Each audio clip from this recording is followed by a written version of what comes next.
من دعاء أهل الأرض أمثال الجبال وإن هدية الأحياء إلى الأموات الاستغفار لهم۔ ترجمہ، حضرت عبداللہ ابن عباس رضی اللہ عنہ سے روایت ہے کہ رسول اللہ صلی اللہ علیہ وسلم نے ارشاد فرمایا، قبروں میں مدفون مردوں کی مثال بالکل اس شخص کی سی ہے جو دریا میں ڈوب رہا ہو اور مدد کے لیے چیخ و پکار رہا ہو، اور وہ بیچارہ انتظار کرتا ہے کہ ماں باپ یا بھائی یا کسی دوست آشنا کی طرف سے دعائے رحمت و مغفرت پہنچے۔ جب کسی کی طرف سے اس کو دعا کا تحفہ پہنچتا ہے تو اس کو دنیا و ما فیہا سے زیادہ عزیز و محبوب ہوتا ہے۔ دنیا میں بسنے والوں کی دعاؤں کی وجہ سے قبر کے مردوں کو اتنا عظیم ثواب اللہ کی طرف سے ملتا ہے جس کی مثال پہاڑوں سے دی جا سکتی ہے، اور مردوں کے لیے زندوں کی طرف سے خاص ہدیہ اور تحفہ ان کے لیے دعائے مغفرت ہے۔ السلام علیکم، کیا حال ہے؟ ٹھیک ہو مولوی صاحب؟ ذرا تھوڑا سا کام تھا یار، بچوں کو قرآن کھانے کے لیے بھیج دو، کل میرے دادا کا انتقال ہو گیا تو فاتحہ ہونی ہے۔ وعلیکم السلام۔ بھائی آپ نے ایک ساتھ اتنی باتیں بول دی، آپ ذرا یہ تو بتائیے کہ فاتحہ کیا ہوتی ہے؟ ارے حافظ جی، فاتحہ کو نہیں جانتے؟ ارے انتقال کے بعد جب اگلے دن دفناتے ہیں تو اس کے نام کی بریانی کھلاتے ہیں اور قرآن خوانی کراتے ہیں اور ناشتے میں پانی چائے پکوڑے کھلاتے ہیں، ہم اسی کو فاتحہ بولتے ہیں۔ بھائی دیکھو، فاتحہ ضروری نہیں ہے، بلکہ میت کے گھر والوں کو چاہیے کہ وہ اپنے مرنے والے کے لیے دعائیں مغفرت ضرور کریں اور ان کے لیے قرآن خود پڑھیں اور انہیں ثواب پہنچائیں اور ان کی طرف سے صدقہ کریں۔ فاتحہ اور مرنے والے کے نام پر بیجا رسموں سے توبہ کرو، سمجھے بھائی؟ ارے حافظ جی، اگر یہ نہ کرائے تو سب لوگ نو کہ نہیں ناتی اپنے مرنے والے سے محبت، یہ تو اس کے مال پر قبضہ کر کے بیٹھ گئے، نہ ہی اس کے نام کی فاتحہ کرائی اور اس کے نام کی بریانی بھی نہیں کھلائی، اور وہاں 10 دن بعد 10 کرنا پڑتا ہے، اس میں بریانی کے 10 بھگونے بنتے ہیں، تو اس میں بچوں کو بھیج دینا، اور 40 دن بعد 40 ہونا ہے تو اس میں بھی بریانی پکے گی اور بچوں کی بھی دعوت رہے گی، آپ بھی آنا اور بچوں کے لے کے بھی آنا۔ اور ہاں دادی کہہ رہی تھی کہ مسلسل 5 جمعرات تک قرآن خوانی لکھوائیے ہو۔ بھائی دیکھو، یہ 10واں اور 40واں یعنی مرنے کے 10 دن کے بعد مرنے والے کے نام پر کھانا کھلانا، اور ایسے ہی 40واں یعنی 40 دن کے بعد کھانا کھلانے کا اہتمام کرنا، یہ فضول خرچی ہے اور گناہ ہے۔ مرنے والے کو اس کا کوئی فائدہ نہیں ہے، بلکہ مرنے والے اس سے گناہ میں مبتلا ہوتے ہیں، اس سے بچو۔ اور ہاں ذرا یہ تو بتائیے کہ یہ 5 جمعرات تک بچوں کو بھیجنے کا کیا مطلب ہے؟ مولوی صاحب، اگر 5 جمعرات تک بچوں کو نہ بھیجے تو یہ کہا جاتا ہے کہ مرنے والے کی روح گھر والوں کو پریشان کرتی ہے اور بھٹکتی ہے، اس لیے 5 جمعرات تک بچوں کو بھیجتے ہیں۔ اس لیے آپ ہمارا ہی 5 جمعرات تک نام لکھ دیں۔ ہاں 10 دن بعد 10واں ہے اور 40 دن بعد 40واں ہے، اس میں یہ بچوں کو بھیج دینا۔ اور یہ کہتے ہیں کہ اگر ہم نے یہ عمل مرنے والے کی طرف سے کر دیا تو ہم نے مرنے والے کا سارا حق ادا کر دیا، پھر ہم مرنے والوں کو خود ہی بھول جاتے ہیں۔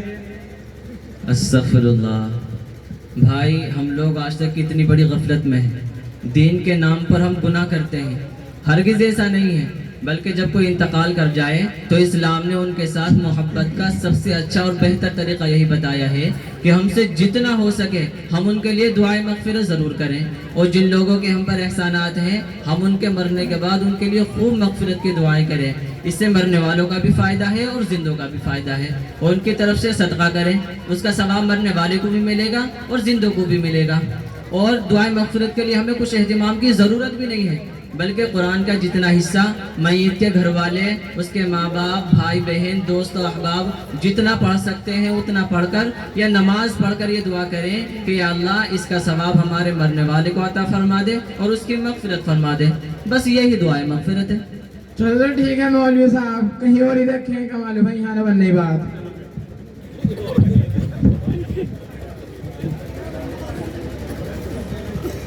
السلام علیکم ورحمۃ اللہ وبرکاتہ۔ معزز حاضرین، یہ ہمارا ایک مکالمہ تھا جس میں ہم نے یہ بتانے کی کوشش کی ہے کہ ہم دین کے نام پر کس قدر خرافات میں مبتلا ہیں، اور جو دین اسلام نے ہمیں تعلیم دی ہے ان سے ہم دور ہو رہے ہیں۔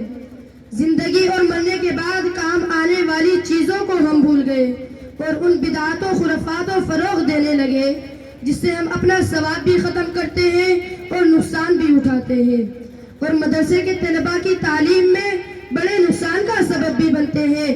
اس لیے خدا را اپنی اصلاح کرے اور علماء سے رہنمائی حاصل کرے، ان کے بتائے ہوئے طریقے کو اختیار کرے۔ دعا کریں کہ اللہ تعالی ہم سب کو عمل کرنے کی توفیق عطا فرمائے۔ آمین ثم آمین، وآخر دعوانا الحمدللہ رب العالمین۔ السلام علیکم۔